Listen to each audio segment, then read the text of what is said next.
Well, rather happily I've been able to establish that at least by tensioning the rear chain up and screwing the rear brake fully on again and starting the engine and loading up against it. I haven't videoed it, but I can confirm that the jumping has gone. So that was after all the gearbox sprocket slipping through the chain.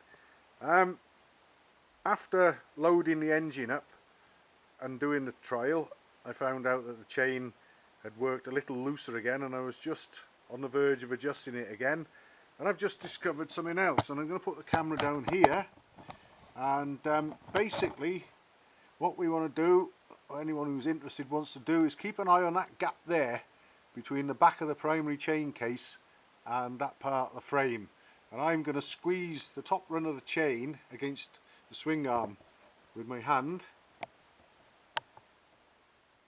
Look at the gap closing up there. The frame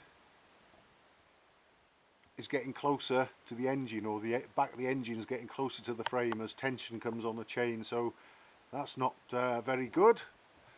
Our intrepid specials builder didn't give any consideration to that, although I'm going to go round the various nuts and bolts now that hold the engine in the frame and just make sure they're done up as tightly as possible, and hopefully things might improve. But at least I've got a decent amount of tension on the chain and it's not jumping anymore. So it was actually the gearbox sprocket slipping through the chain, in spite of the teeth being, well, the sprocket being virtually as new and good teeth on the rear one and everything. So the drive chain has certainly stretched a couple of times, either that or the engine's moved a lot closer to the frame. I'm not sure which, but I'll go around all the nuts and bolts next, and that should sort that out.